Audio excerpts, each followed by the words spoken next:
Hello everyone, it's a brand new day and I hope you're ready for some fun and food adventure. I'm Chef Chin and this is my daughter, Mimi. That's right. Welcome to Kitchen Stories.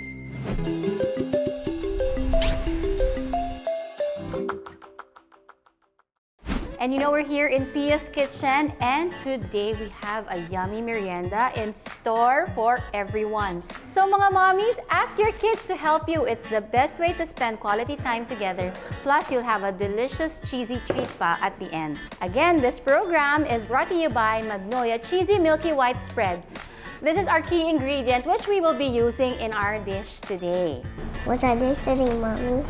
Well, our dish today is something that came all the way from Italy. Pizza! That's right, that's pizza. Today we're making DIY, Cheesy Milky White Pizza. We're using Magnolia Cheesy Milky White Spread na preferred ng meticulous and health-conscious na mga moms for their kids. Hindi lang siya masarap, it's also high in calcium na importante for all growing kids. So, these are the ingredients for our Cheesy Milky White Pizza. 4 pieces of store-bought pizza dough, 1 cup tomato paste, 1 cup Magnolia Cheesy Milky White Spread, and 1 cup of Magnolia Quick Melt cheese, pepperoni, Pure Foods honey-cured bacon, and basil leaves to garnish. We will also need a little bit of extra virgin olive oil to drizzle, and salt and pepper to taste. I'm so excited to start, Mommy. Yes, Mimi, that's what's good about this recipe. It has that creamy, milky taste that kids love so much, and it has calcium also, especially for growing kids. Pero, as with most food, it's best when shared. Pizza should always be shared, right? You cut it and you share it, and it tastes even better. So before we make our DIY Cheesy Milky White Pizza, it's time for your favorite part, which is the Story. Yes, the story. Our story of the day is called Hating Kapatid, presented by Adarna House. This story has so much to say about the value of sharing and also of fairness. My big brother and I came home from school together. A delicious snack always awaits us at home. Today, it's bibingka that Nanay bought for us. Yummy! Nanay kissed us and told us to sit down. You're in charge of dividing the food, she told my brother. And remember, share like brother and sister. The bibingka was cut into 4. My brother got 3 pieces while I got 1. I'm bigger and I'm hungrier. I need more food. Well, he's really bigger than me, so I didn't say anything. Once, Nanay made fried bananas. I helped her cut 4 bananas in half before she cooked them. So there were 8 pieces. My brother got 6. This is how to share like brother and sister, he told me. The same thing happened when Tatay brought home our favorite buko pie. When Nanay made a cake, and when we had a dozen little rice cakes for our merienda. If someone gave us a mountain of candy, I bet I would only get 2 or 3 pieces. My classmate Dina is better off. She has no brother or sisters. She doesn't have to share anything. If she wanted to, she could eat a whole bibingka or buko pie or cake. But one day, Dina had nothing to eat. She forgot her food at home. Would you like half of my sandwich? I offered. I divided it carefully and I gave her half. You did that so carefully. It looks like we're sharing like sisters.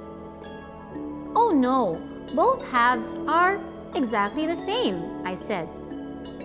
I don't think Dina knows how brothers and sisters share. After all, she doesn't have any. Once, Dina invited me to her house. I have no one to play with at home, she said. Wow, do you have a good merienda, Mom? Yes, they have bibingka, fried bananas, and buko pie. Now, what do you think happened when Dina invited her friend to play with her at her house? I think they had merienda together. Well, that's a good guess. I'll tell you the rest of the story in a little bit. Okay, Mom. You know, we're going to take a quick break first. Later, we will start making our pizza. You're watching Kitchen Stories here on CNN Philippines.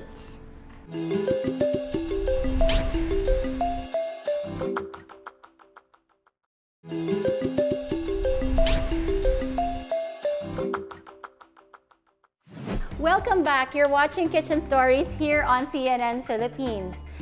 Today we're making merienda. This dish is so quick and easy to prepare. It's a complete meal in one bite. And who doesn't love pizza? Right, Mimi?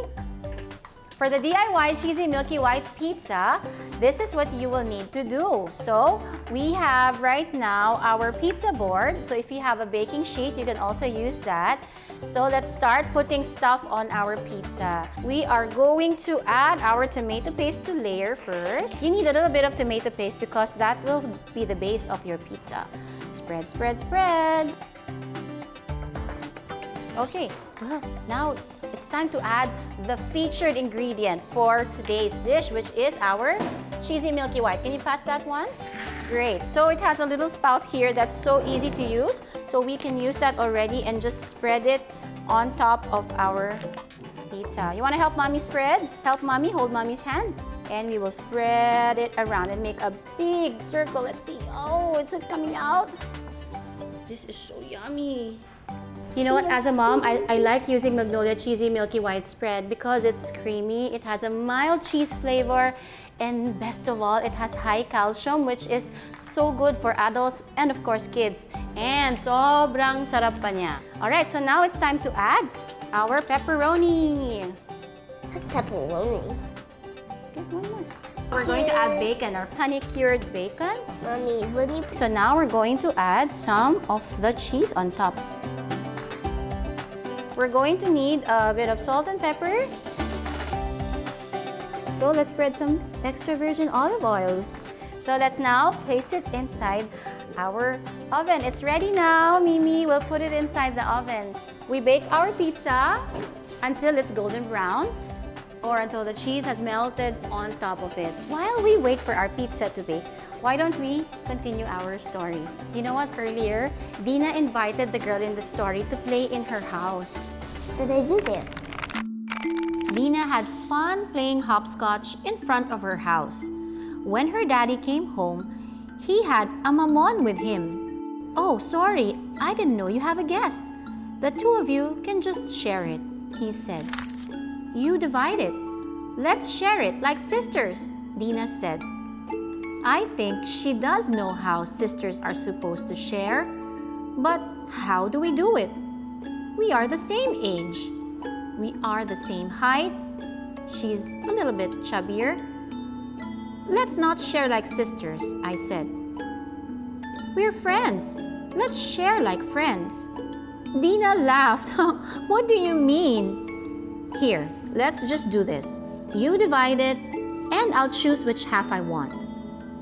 Oh, my hand shook as I carefully divided the mamon in half. Dina looked at the pieces. It looks like they're the same.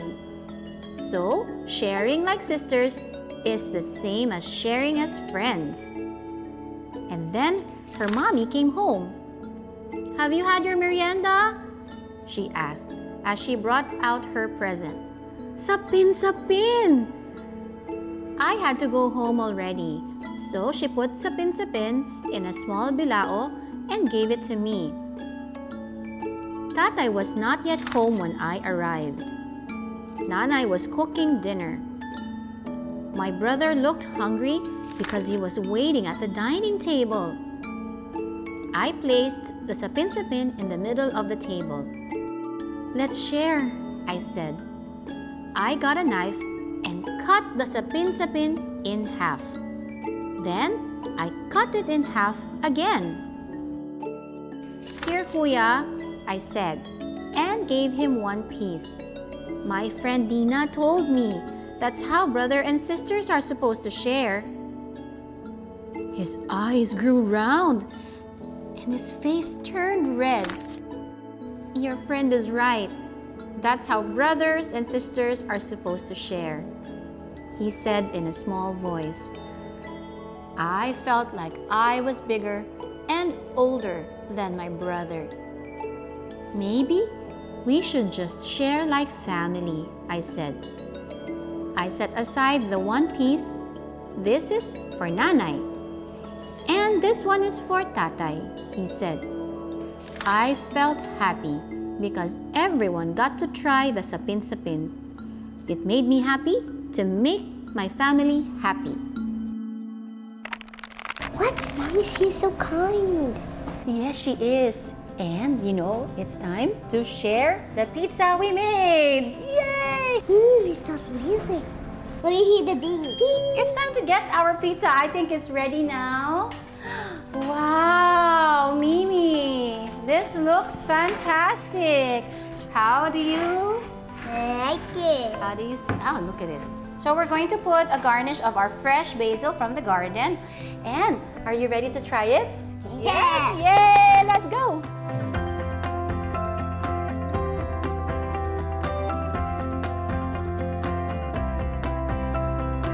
Mimi, once you try this, you tell me what you think of our creation, okay? There, you can pick that up. Pizza, cheers! Cheers! Mmm. Mmm. Mmm. So, Mimi, what do you think of our creation? It's very cheesy. It's really cheesy. That's exactly what we want. Mimi, I'm sure you remember why we chose the story. What is Mommy always telling you when you're eating something? Share. Yes, I always tell you that it's very good to share your food, especially to your siblings. And make sure that when you share it, you do it fairly. When you get so much for yourself, what do you think that is? Greediness? That's greediness, that's right. So kids, of course, it's very important to share your food, but also when you share your food, you also share fairly. I think somebody's really enjoying her pizza, and don't forget to share with your brothers and sisters. Right, Mimi? Yeah. So that's all the time we have for today. Join us again next time for more storytelling and fun food adventures here on Kitchen Stories. My name is Chin and this is Mimi. Mimi. See you again next time here on CNN Philippines. Bye-bye!